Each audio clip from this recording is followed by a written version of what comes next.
हाँ जी, नमस्कार, जय हिंद, जय भारत दोस्तों। स्वागत है आपका अपने YouTube चैनल संजय महिला पर। तो दोस्तों, हमारी लाइव क्लास में आप सभी का हार्दिक स्वागत, अभिनंदन है। चलते हैं आज हमारे पहले पर्सन की ओर। और चैनल पर आप पहली बार हैं तो चैनल को सब्सक्राइब कर दें, जिससे कि आने वाले सभी वीडियो आप तक पहुंच जाए। चलें दोस्तों पहले क्वेश्चन की ओर। तो ये रहा आपके सामने पहला क्वेश्चन बिल्कुल इजी है, बस थोड़ी सी लैंग्वेज के अंदर जाना है दोस्तों। भारत की लंबाई व चौड़ाई कितनी है?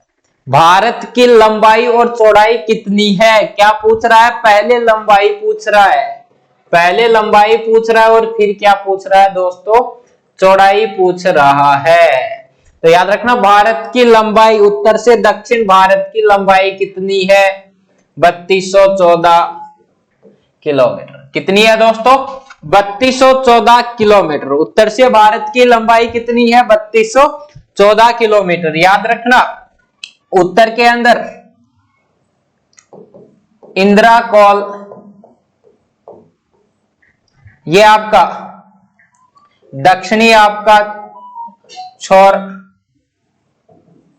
कन्याकुमारी, और आपका दक्षिणी बिंदु कौन सा दोस्तों? इंदिरा पॉइंट। इंदिरा कॉल आपका जम्मू एंड कश्मीर के अंदर, कन्याकुमारी आपकी दोस्तों कहां पर है? तमिलनाडु के अंदर। और इंदिरा पॉइंट आपका कहां पर है? अंडमान एंड निकोबार। तो ये भारत की उत्तर से दक्षिण लंबाई कितनी है? तो लंबाई आपकी कितनी हो जाएगी दोस्तों? तो लंबाई याद रखना कितनी है? 3214 किलोमीटर। तो पहले का अपना पास आ गया कि लंबाई कितनी है, तो लंबाई यहां पर लिख लो कितनी? 3214 किलोमीटर। फिर पूछ रहा है भारत की चौड़ाई कितनी है? भारत की चौड़ाई कितनी है? तो दोस्तों इधर सरक्रिक गुजरात और वेलांग अरुणाचल प्रदेश। तो भारत की ये चौड़ाई की बात करें तो दोस्तों चौड़ाई है 2933 किलोमीटर। कितनी है? 2933 किलोमीटर। तो हमारे चौड़ाई हमारे पास कितनी आ गई? 2933 किलोमीटर। और दोस्तों जो भी इसके अंदर 3214 और 2933 किलोमीटर जो भी अवैध में आंसर है वो बिल्कुल सही हो जाएगा। 3214 और 2933 किलोमीटर दोस्तों यही आपका क्या हो जाएगा? पहला ही आपका क्या हो जाएगा? सही हो जाएगा।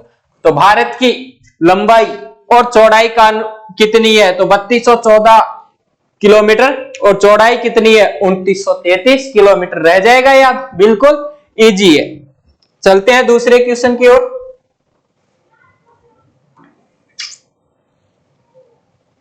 भारत में कितने राज्य व केंद्र शासित प्रदेश है? दोस्तों देखने में बहुत इजी लग रहा है, लेकिन इस प्रकार के इजी क्वेश्चन ही हम क्या कर देते हैं? गलत कर देते हैं। इस प्रकार के ही गलत कर देते हैं, और ये क्वेश्चन हम गलत करते हैं तो मेरिट में बहुत पीछे चले जाते हैं। तो वर्तमान समय में भारत में कितने राज्य और कितने केंद्र शासित प्रदेश है? 29/7, 29/9, 28/9, 28/8। जल्दी से कमेंट करो कि इसका सही क्या होगा? 29/7 होगा, 29/9 होगा, 28/9 होगा या 28/8 होगा? तो दोस्तों जिसने भी द बताया है उसका बिल्कुल सही हो जाएगा, उसका बिल्कुल सही हो जाएगा दोस्तों जिसने 28/8। वर्तमान समय में कितने राज्य है? दो कितने हैं? 28। कितने केंद्र शासित प्रदेश है? तो कितने हैं? 8। इस प्रकार का क्वेश्चन आए तो दोस्तों क्वेश्चन के ऊपर ही आंसर लिख लिया करो। कभी क्या होता है कि राज्य बाद में देता है और पहले क्या दे देता है? केंद्र शासित प्रदेश, और हम जल्दबाजी में ऐसा क्वेश्चन क्या कर देते हैं? गलत कर देते हैं। तो पहले क्वेश्चन को ढंग से पढ़ना कि राज्य दे रहा है या केंद्र शासित प्रदेश। इसका सही कौन सा हो जाएगा? 28/8। अब देखो दोस्तों, पहले हमारे 29 राज्य थे। कितने थे? 29 राज्य थे। लेकिन 29 राज्य से आपको पता है कि 31 अक्टूबर की बात है 2019 को क्या हुआ था? एक तो आपका जम्मू एंड कश्मीर, कौन सा दोस्तों? जम्मू एंड कश्मीर। और एक आपका दोस्तों कौन सा? लद्दाख। जम्मू एंड कश्मीर और दोस्तों आपका लद्दाख, ये दो भारत के क्या बने थे? दो नए केंद्र शासित प्रदेश। दो नए केंद्र शासित आपके क्या बने थे? प्रदेश बने थे। फिर अपने केंद्र शासित प्रदेशों की संख्या कितनी हो गई थी? 7 + 2 = 9। कितनी हो गई थी दोस्तों? 9 हमारे केंद्र शासित प्रदेशों की क्या हो गई थी? संख्या। जो 29 राज्य थे उनमें जम्मू कश्मीर तो केंद्र शासित प्रदेश बन गया, तो 29 में जम्मू जब केंद्र शासित प्रदेश बन जाएगा तो कितने बच जाएंगे? 28। कब? 31 अक्टूबर 2019 को। अब हुआ क्या दोस्तों? 26 जनवरी की बात है। 26 जनवरी 2020। 26 जनवरी 2020 को क्या हुआ? दादर नगर हवेली व दमन व द्वीप को एक केंद्र शासित प्रदेश बना दिया गया। तो दोस्तों याद रखना, जब 9 थे, 9 में से 2 को 1 बना दिया जाएगा तो उसके बाद आपके कितने बच जाएंगे? 8 बच जाएंगे। तो वर्तमान समय में कितने हैं? तो याद रखना 28 राज्य और 8 केंद्र शासित प्रदेश। तो आपका 28 व 8 सही हो जाएगा। याद रखना जम्मू कश्मीर और लद्दाख भारत के नए केंद्र शासित प्रदेश कब बने? 31 अक्टूबर 2019। दादर नगर हवेली का विलय कब किया गया? 26 जनवरी 2020। और वर्तमान में कितने हैं? 8 केंद्र शासित प्रदेश और 28 राज्य। चले अगले क्वेश्चन की ओर। आओ भाई, ये रहा क्वेश्चन, करो जल्दी कमेंट। मूर्ति देवी पुरस्कार पाने वाली पहली भारतीय महिला। मूर्ति देवी पुरस्कार पाने वाली पहली भारतीय महिला कौन थी? देविका रानी, अरुंधति रॉय, नीरजा भानोट और प्रतिभा रॉय। नीरजा भानोट, प्रतिभा रॉय, अरुंधति रॉय और देविका रानी। जल्दी से आंसर बताओ इसका कि मूर्ति देवी पुरस्कार पाने वाली पहली भारतीय महिला कौन थी। और दोस्तों जिसने भी प्रतिभा देवी राय आंसर दिया उसका सही हो जाएगा। सब गलत बता रहे हो, क्यों? मजा आ रहा है ना? तो याद रखना मूर्ति देवी पुरस्कार शुरुआत याद रखना 1961। 1961 के अंदर इसकी क्या हुई थी? शुरुआत हुई थी। और आपका ज्ञानपीठ समिति देती है। ज्ञानपीठ समिति के द्वारा यह पुरस्कार आपका दिया जाता है। रह जाएगा याद। 1961 में शुरुआत और पाने वाली पहली कौन थी? प्रतिभा राय। देविका रानी याद रखना दादा साहब फाल्के। दादा साहब फाल्के फिल्म या सिनेमा, दादा साहब फाल्के पुरस्कार पाने वाली पहली महिला कौन थी? आपकी देविका रानी। देविका रानी से दोस्तों याद रखना भारतीय फिल्मों की पहली अभिनेत्री, पहली हीरोइन कौन ही? तो पहली हीरोइन कौन ही थारी? देविका रानी। अरुंधति रॉय से याद रखना दोस्तों, अरुंधति रॉय मान बुकर पुरस्कार, कौन सा? मान बुकर पुरस्कार पाने वाली पहली भारतीय कौन थी? तो पहली भारतीय महिला आपकी कौन थी? अरुंधति रॉय। मिर्जा भानोट, ये दोस्तों आपकी अशोक चक्कर पाने वाली पहली भारतीय महिला कौन थी? तो पहली भारतीय महिला आपकी कौन थी दोस्तों? तो कौन थी आपकी? मिर्जा भानोट। याद रख लेना, आए मूर्ति देवी पुरस्कार पाने वाली पहली भारतीय कौन थी? ऐसे क्वेश्चन आ जाए तो दोस्तों यदि आपको ये 3 आ रहे हैं तो ये ऑप्शन के आधार पर बिल्कुल आपका क्या हो जाएगा? सही। इसके लिए आपको टॉपिक पढ़ना पड़ेगा पूरा, तभी ये आपका क्या होगा? सही होगा। आपको पता है देविका रानी दादा साहब फाल्के पुरस्कार पाने वाली पहली महिला और भारतीय फिल्मों की पहली अभिनेत्री, तो ये नहीं हो सकता। आपको पता है अरुंधति रॉय मानबुकर पुरस्कार जो आपका साहित्य के क्षेत्र में दिया जाता है, पाने वाली पहली भारतीय महिला, तो ये भी कट हो गया। मिर्जा भानोट को पता है आपको किस अशोक चक्कर पाने वाली पहली है? तो ये भी आपका कट हो गया। बच गया कौन सा? प्रतिभा रॉय बच गया, आपका सही हो जाएगा। तो घबराने की आवश्यकता नहीं है। इस प्रकार के कोई क्वेश्चन आ जाए तो उसके अंदर ऑप्शन देख लिया करो। यदि आपका पढ़ा हुआ है तो आप ऑप्शन से क्या कर दोगे? सही कर दोगे। ये तीसरा क्वेश्चन हमारा पूरा होता है। चलें आगे।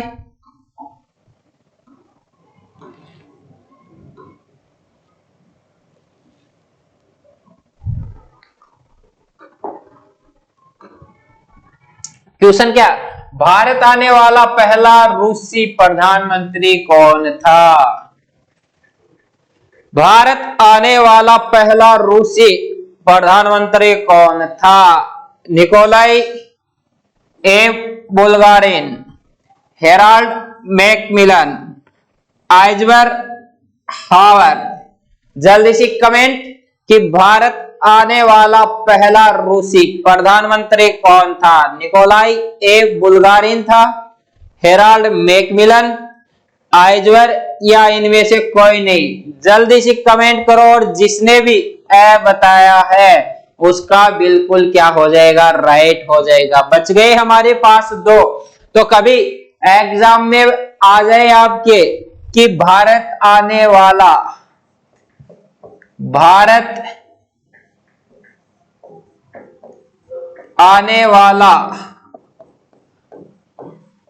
पहला ब्रिटिश पीएम कौन था? तो किसको करोगे? Herald Macmillan. आ जाए, इस बार सेकंड ग्रेड में आया था ये। भारत आने वाला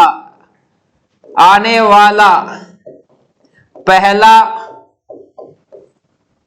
यूएसए राष्ट्रपति कौन था? तो यूएसए राष्ट्रपति जो सबसे पहले भारत आया वो कौन था आपका? आइजन हावर। ये क्वेश्चन आपका एसएसटी सेकंड ग्रेड में भी पूछा था दोस्तों।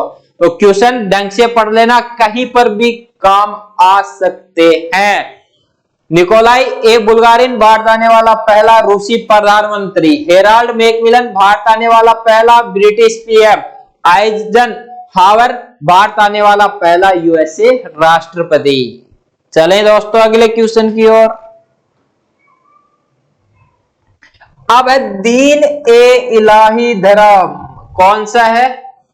दीन ए इलाही धर्म की शुरुआत किसने की? बलबन, अकबर, औरंगजेब और जहांगीर। जल्दी से आंसर बताओ भाई। दीन ए इलाही धर्म, हाल में आर्मी के एग्जाम हुई थी उसमें यह क्वेश्चन आया था कि दीन ए इलाही धर्म की शुरुआत किस बादशाह ने की? तो जिसने भी इसका आंसर दिया है उसका बिल्कुल सही हो जाएगा। दीन ए इलाही धर्म की स्थापना 1582 के अंदर किसके द्वारा की गई थी दोस्तों? अकबर के द्वारा की गई थी। इस दीन ए इलाही धर्म में क्या था दोस्तों? इस दीन ए इलाही धर्म के अंदर याद रखना, जो सम्मिलित होता था उसको अपना मान सम्मान, संपत्ति और जमीन, ये 4 चीजें थी, ये बादशाह को समर्पित करनी पड़ती थी। और दीन ए इलाही धर्म के बताते हैं कि कितने थे? इसमें 18 सदस्य थे। इसमें कितने सदस्य थे? 18 थे। और 18 में एकमात्र हिंदू व नवरत्न कौन था? तो नवरत्न कौन था आपका? बीरबल। कौन था? बीरबल आपका एकमात्र नवरत्न या हिंदू था जो इसका सदस्य था। बीरबल का नाम आपको महेश दास भी मिल सकता है। इसका वास्तविक नाम क्या था? महेश दास। दुनिया जिस अकबर को महान समझती है उसको दिन में 100 बार चंद्रू कौन बनाता था? बीरबल बनाता था। ये प्राचीन भारत का कपिल शर्मा था, कॉमेडियन था ये। तो बीरबल महेश दास एकमात्र था। 18 में से हिंदू है नवरत्न। 4 चीजें बादशाह को क्या करनी पड़ती थी? अपनी समर्पित करनी पड़ती थी। बलबन याद रखना, बलबन है ये नोरेजा। नोरेजा व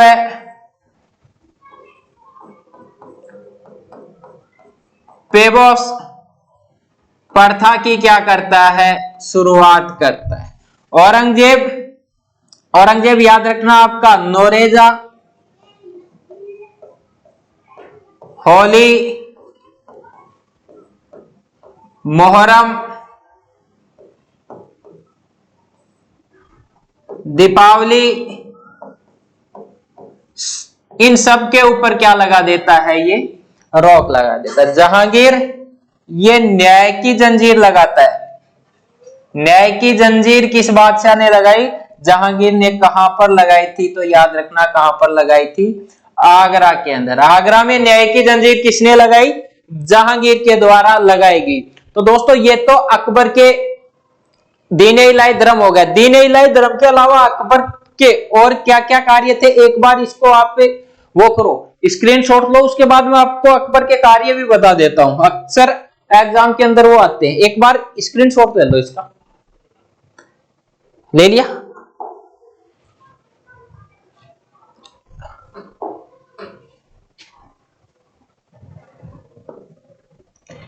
अकबर का याद रखना, पेटीकोट शासन का अंत 1562। लिखते जाना साथ साथ में। दास प्रथा का अंत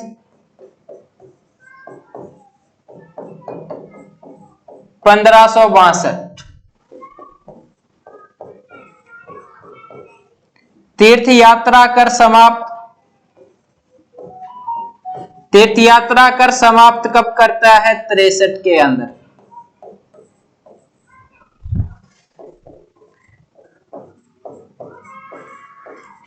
जजिया कर समाप्त 1564 के अंदर। फिर इबादत खाने की स्थापना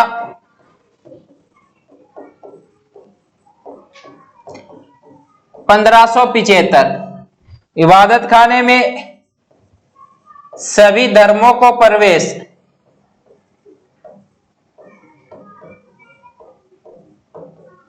1578 के अंदर। मजहर जिसको कहते हैं अचूक आज्ञा पत्थर की स्थापना 1579। तो दोस्तों ये अकबर के द्वारा किए गए आपके सामने क्या है? कार्य। दीन-ए-इलाही धर्म की स्थापना 1582 के अंदर। एक बार इनका स्क्रीनशॉट ले लो, एग्जाम में इनसे क्वेश्चन आता है। एक बार स्क्रीनशॉट लो इनका। स्क्रीनशॉट ले लिया? चले अगले क्वेश्चन की ओर। चलो, हजरत बल दरगाह भारत के किस जगह पर है? आ जाए। यह रहा क्वेश्चन आपका कि हजरत बल दरगाह भारत के किस स्थान पर स्थित है? आपके सामने ऑप्शन दिल्ली, अजमेर, श्रीनगर, पटना। हजरत बल दरगाह आपकी कहां पर स्थित है? आपके सामने ऑप्शन में दिल्ली, अजमेर, श्रीनगर और पटना। कौन कौन से ऑप्शन? दिल्ली, अजमेर, श्रीनगर और पटना। बहुत ही सोच समझ कर देना। Question RB plus SSC GD में हूबहू क्वेश्चन आता है और आगे भी आएगा, तो याद रखना जिसने भी श्रीनगर दिया है उसका बिल्कुल क्या हो जाएगा, राइट हो जाएगा। दिल्ली की बात करें दोस्तों तो दिल्ली के अंदर कुवैत उल इस्लाम मस्जिद है, जो किसने बनाई थी, ऐबक के द्वारा बनाएगी। भारत की फर्स्ट मस्जिद थी जामा मस्जिद शाहजहां ने बनवाई। दिल्ली के अंदर भारत की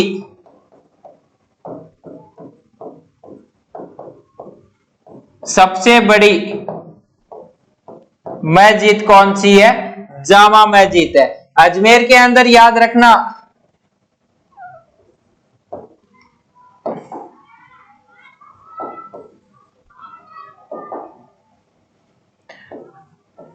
ख्वाजा मोइनुद्दीन चिश्ती की दरगाह कहां पर है, अजमेर। अजमेर को भारत का क्या कहते हैं, भारत का मक्का किसे कहते हैं, अजमेर को। श्रीनगर में होगी, पटना के अंदर है शेरशाह की मस्जिद। शेरशाह की मस्जिद कहां पर है, तो शेरशाह की मस्जिद कहां पर है, पटना के अंदर। ये दोस्तों मस्जिद से आपके क्वेश्चन 4-5 क्वेश्चन मैंने क्लियर करवा दिए कि हजरत बल दरगाह आ जाए तो कहां पर है, श्रीनगर में आ जाए। भारत की पहली मस्जिद आपके सामने है, कौन सी, कुवैतुल इस्लाम। किसने बनवाई थी, कुतुबुद्दीन ऐबक ने। उसके बाद जामा मस्जिद भारत की सबसे बड़ी दिल्ली के अंदर है, याद रखना। निर्माता कौन था, शाहजहां। उसके बाद ख्वाजा मोइनुद्दीन चिश्ती की दरगाह कहां पर है, अजमेर के अंदर। और याद रखना ख्वाजा मोइनुद्दीन चिश्ती की दरगाह अजमेर में है, और इसी के कारण अजमेर को भारत का क्या कहा जाता है, मक्का कहा जाता है, क्योंकि मुसलमानों का पवित्र तीर्थ स्थान मक्का मदीना के बाद ये अपने भारत के अंदर कौन सा है, अजमेर शरीफ की दरगाह है। उसके बाद इसे हिंदू मुस्लिम सांप्रदायिक सद्भावना का प्रतीक माना जाता है। सभी धर्मों के लोग यहाँ पर आते हैं और जाते हैं। पटना के अंदर किसकी मस्जिद है, शेरशाह की मस्जिद आपकी कहां पर है, पटना के अंदर है दोस्तों। ये आपका क्वेश्चन नंबर 6 हुआ। ये 7 नंबर क्वेश्चन आपके सामने कि आर्यों का मूल निवास स्थान कौन सा था। आर्यों का मूल निवास स्थान उत्तरी ध्रुव है, मध्य एशिया, यूरोप और मुल्तान। जल्दी से बताओ। आर्य का अर्थ होता है सर्वश्रेष्ठ।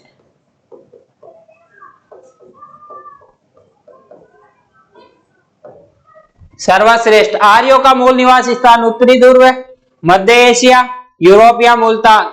तो जिसने भी आर्यों का मूल निवास स्थान मध्य एशिया बताया उनका बिल्कुल सही हो जाएगा। मध्य एशिया किसने बताया था, मैक्स मूलर। और मैक्स मूलर कहां से थे, जर्मनी के थे। उत्तरी ध्रुव या आर्कटिक क्षेत्र, आर्कटिक क्षेत्र किसने बताया, तो उत्तरी ध्रुव या आर्कटिक क्षेत्र बताया है बाल गंगाधर तिलक के द्वारा। बाल गंगाधर तिलक ने आर्कटिक या उत्तरी ध्रुव बताया। और इनका एक नारा भी याद रखना, स्वराज्य मेरा जन्मसिद्ध अधिकार है।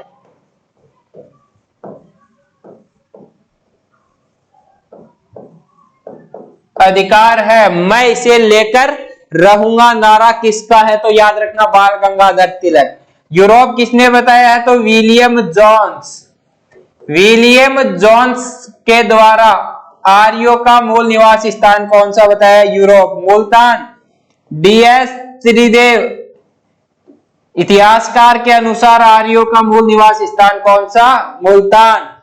और डायरेक्ट आ जाए कि आर्यों का मूल निवास स्थान कौन सा माना गया, तो कौन सा माना गया है, मध्य एशिया। कौन सा माना गया आपका, मध्य एशिया। और किसने बताया है, मैक्स मूलर। मैक्स मूलर कहां से थे, जर्मनी के थे। उत्तरी ध्रुव या आर्कटिक क्षेत्र बाल गंगाधर तिलक जिसने कहा था स्वराज्य मेरा जन्मसिद्ध अधिकार है, मैं इसे लेकर रहूंगा। यूरोप विलियम जोन्स के द्वारा और मुल्तान किसके द्वारा? DS त्रिदेव के द्वारा बताया गया। एक बार स्क्रीनशॉट लो, फिर चलते हैं जल्दी से आगे। ओके, और करेंगे मुझे याओ। एकमात्र महाजनपद जो दक्षिण भारत में स्थित है, एकमात्र महाजनपद जो दक्षिण भारत में स्थित है, अस्मक, मत्स्य, कोरु, सोरसेन। जल्दी से बताओ आंसर क्या होगा? एकमात्र महाजनपद जो कहां पर है? दक्षिण भारत के अंदर स्थित है। कहां पर पूछ रहा है? दक्षिण भारत के अंदर।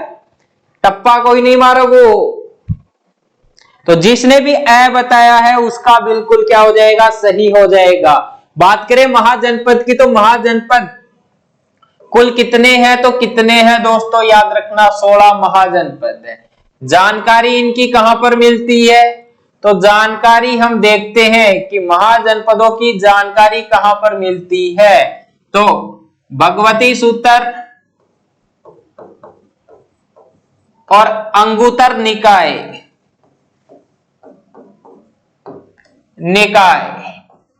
के अंदर क्या मिलती है?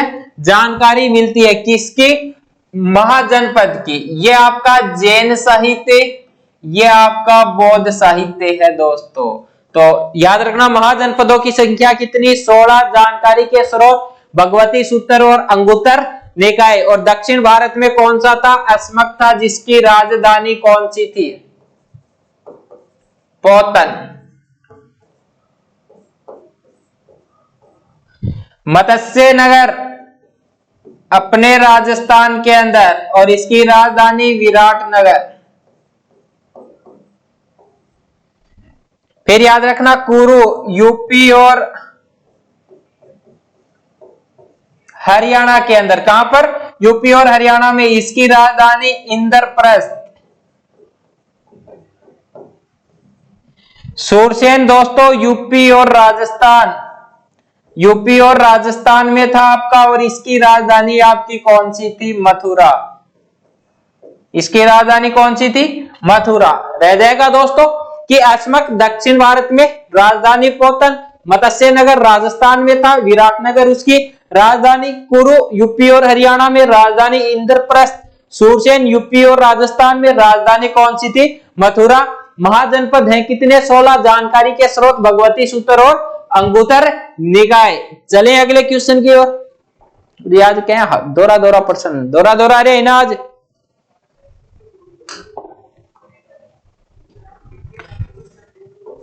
चोल साम्राज्य का संस्थापक कौन था? नागभट्ट प्रथम, गोपाल, दंती दुर्ग और विजयपाल। जल्दी से बताओ कि चोल साम्राज्य का संस्थापक कौन था? क्यों आ रहे हैं ना आज मजा? पढ़ो मत।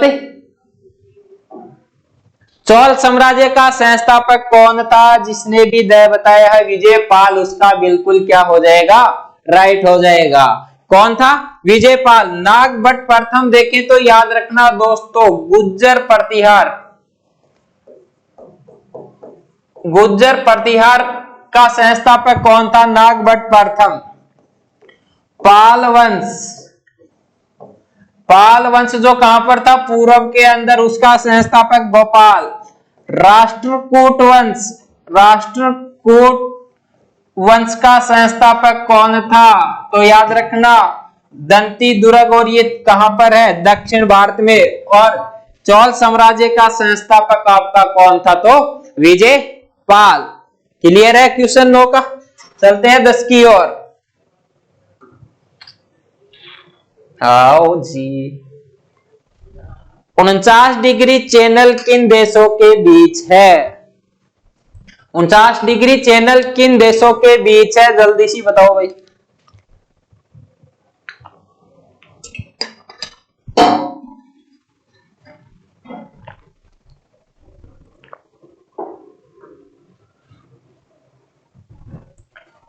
क्वेश्चन आपका क्या? 49 डिग्री चैनल किन देशों के बीच है? उत्तरी कोरिया और दक्षिणी कोरिया, यूएसए और कनाडा, ब्रिटेन और फ्रांस, जर्मनी और पोलैंड।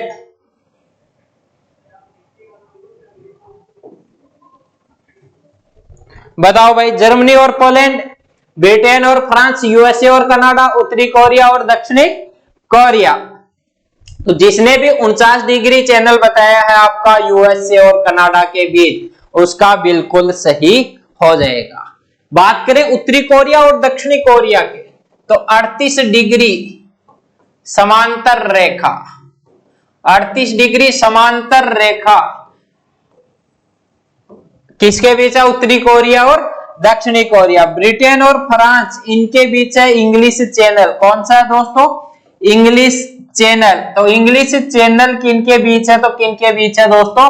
याद रखना, ब्रिटेन और फ्रांस के बीच। जर्मनी और पोलैंड के बीच कौन सा? तो आपकी हिंडनबर्ग रेखा किनके बीच हो जाएगी? तो हिंडनबर्ग रेखा आपकी किसके बीच हो जाएगी?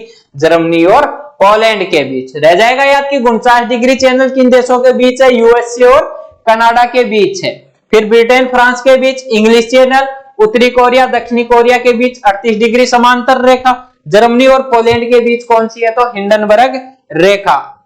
चलें आगे। ये लो, भारत का बूढ़ा पुरुष,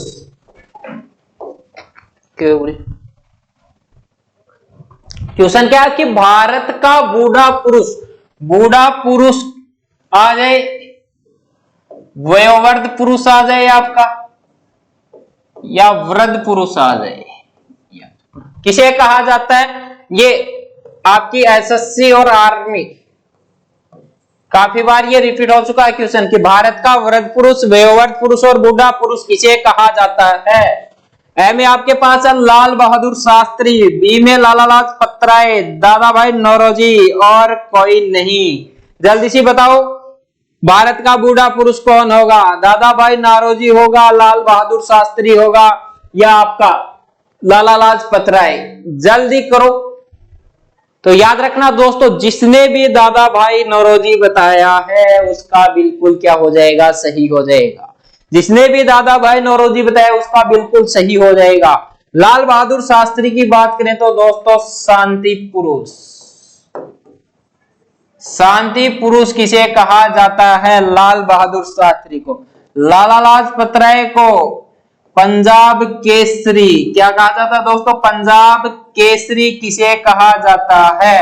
तो लाला लाजपत राय को शेर ए पंजाब, शेर ए पंजाब किसे कहा जाता है? तो शेर ए पंजाब किसे कहा जाता है? लाला लाजपत राय को। रह जाएगा कि भारत का बूढ़ा पुरुष, वयोवृद्ध पुरुष किसे कहा जाता है? दादा भाई नौरोजी। याद रखना, दादा भाई नौरोजी की एक बार ब्रिटिश संसद में उपस्थित होने वाला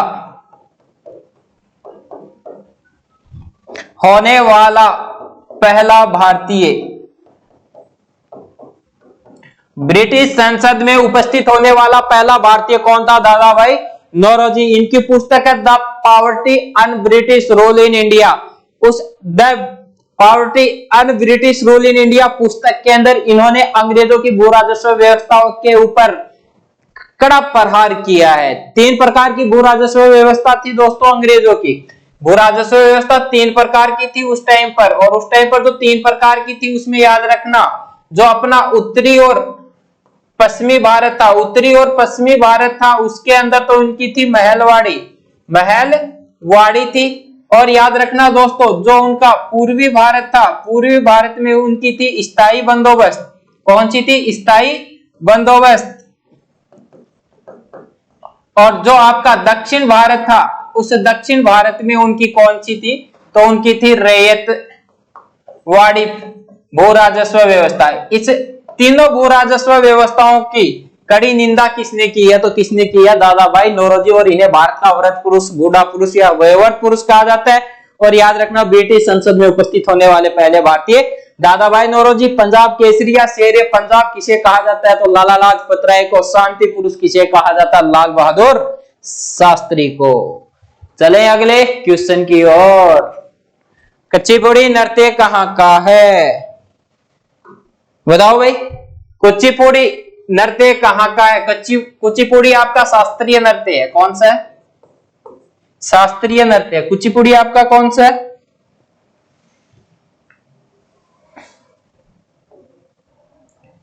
कुचिपुड़ी आपका कौन सा शास्त्रीय नृत्य है? याद रखना कहां का है, असम का है, केरल का है, तमिलनाडु का या छत्तीसगढ़ का? बताओ भाई कहां का है, केरल का है, सॉरी असम का है, केरल का है, तमिलनाडु का है, छत्तीसगढ़ का है? बताओ जल्दी से। देखो क्या कमेंट देने लग रहे, आऊं कोई से को नहीं, आऊं कोई से को नहीं। एक अगला और करो, आंध्र प्रदेश। ये भाई टाइप में थोड़ी सी गड़बड़ हो गई, और आंध्र प्रदेश इसका बिल्कुल क्या हो जाएगा, सही हो जाएगा। असम की बात करें तो असम में सत्रिया नृत्य, सत्रिया कहां का है, असम। केरल के अंदर याद रखना आपके मोहिनीअट्टम, रजा गुरु जी आप, मोहिनीअट्टम और कथकली आपके कहां पर है, तो मोहिनीअट्टम और आपकी कथकली कहां पर है, केरल में। तमिलनाडु का भरतनाट्यम, छत्तीसगढ़ का प्रमुख है पांडवानी, और आंध्र प्रदेश का मैंने आपको बता ही दिया कुचिपुड़ी। थारी तो आदत हो रही है खराब, क्यों भी दिखो तो आंसर देना। तो कुचिपुड़ी कहां का शास्त्रीय नृत्य है, तो याद रखना कहां का शास्त्रीय नृत्य है, आंध्र प्रदेश का। असम का आ जाए तो सत्रिया, केरल का आ जाए तो मोहिनीअट्टम, तमिलनाडु का आ जाए तो कौन सा होगा, तमिलनाडु का भरतनाट्यम, छत्तीसगढ़ आ जाए तो छत्तीसगढ़ का कौन सा होगा, पांडवानी होगा। कौन सा होगा दोस्तों, पांडवानी होगा। चलें अगले क्वेश्चन की ओर। ये रहा अगला क्वेश्चन आपकी स्क्रीन पर, शिव कुमार का संबंध किससे है, बताओ गुरुजी। क्वेश्चन आपका है कि शिव कुमार का संबंध किससे है, शहनाई, बांसुरी, तबला और संतूर। तो शिव कुमार का संबंध किससे है, आपके सामने है शहनाई, बांसुरी, तबला और संतूर। शिव कुमार जिसने भी बताया है संतूर, उसका क्या हो जाएगा, बिल्कुल सही हो जाएगा। शहनाई प्रसिद्ध बिस्मिल्लाह खां, सबसे सुरीला वाद्य यंत्र शहनाई। बांसुरी हरि प्रसाद चौरसिया, हरि प्रसाद चौरसिया। पन्नालाल घोष, उमा शर्मा का संबंध किससे है, तो बांसुरी से। तबला याद रखना जाकिर हुसैन, जाकिर हुसैन का संबंध किससे है, तो जाकिर हुसैन का संबंध किससे है, तबला से। ये दोस्तों याद रह जाएगा, शहनाई बिस्मिल्लाह खां, बांसुरी हरिप्रसाद चौरसिया, तबला जाकिर हुसैन और संतूर का किससे है, शिव कुमार शर्मा से। चलें अगले क्वेश्चन की ओर। ये रहा अगला क्वेश्चन आपकी स्क्रीन पर। अफगानिस्तान की संसद को क्या कहते हैं, अफगानिस्तान की संसद को क्या कहा जाता है, तो अफगानिस्तान की संसद आपके सामने शोरा, नेसेट, राष्ट्रीय पंचायत और मजलिस। अफगानिस्तान की संसद को क्या कहा जाता है, तो बताओ, शोरा, नेसेट, राष्ट्रीय पंचायत और मजलिस। तो दोस्तों जिसने भी शोरा बताया है उसका बिल्कुल क्या हो जाएगा, सही हो जाएगा। याद रखना आ जाए इजराइल, इजराइल की संसद का नाम क्या है, नेसेट। राष्ट्रीय पंचायत नेपाल, नेपाल की संसद आ जाए तो राष्ट्रीय पंचायत। मजलिस आ जाए तो याद रखना दोस्तों ईरान की संसद का नाम क्या है, मजलिस। रह जाएगा याद कि अफगानिस्तान की संसद शोरा, नेसेट, इजराइल की राष्ट्रीय पंचायत, नेपाल की मजलिस कहां की है, तो याद रखना कहां की है, ईरान की। चले अगले क्वेश्चन की ओर। शक्ति स्थल किसका समाधि स्थल है, कौन सा दोस्तों, शक्ति स्थल किसका समाधि स्थल है, मोरारजी देसाई आपके पास, लाल बहादुर शास्त्री आपके पास, के.आर. नारायण और इंदिरा गांधी। जल्दी से बताओ कि शक्ति स्थल किसका है, के.आर. नारायण का है, लाल बहादुर शास्त्री का है, मोरारजी देसाई का है या इंदिरा गांधी का। जल्दी से क्या करो, कमेंट करो और बताओ कौन सा इसका राइट आंसर होगा। और याद रखना जिसने भी दय बता दिया इंदिरा गांधी, उसका ये क्या हो जाएगा, बिल्कुल सही हो जाएगा। मोरारजी देसाई का समाधि स्थल आपका कौन सा है, अभय घाट। कौन सा है दोस्तों, अभय घाट आ जाए किसका है, तो मोरारजी देसाई का। लाल बहादुर शास्त्री का शांति शांति घाट, शांति घाट किसका है? लाल बहादुर शास्त्री का। के आर नारायण का उदय भूमि, उदय भूमि आपकी किसकी होगी? तो उदय भूमि आपकी किसकी होगी? के आर नारायण की। किसकी होगी? के आर नारायण की। ये थी दोस्तों आज की हमारी क्लास। जय हिंद, जय भारत। मिलते हैं कल इसी जोश और जुनून के साथ। तो जाते समय लाइक कर जाना और अपने दोस्तों के पास शेयर कर दो। Okay, good night, bye bye.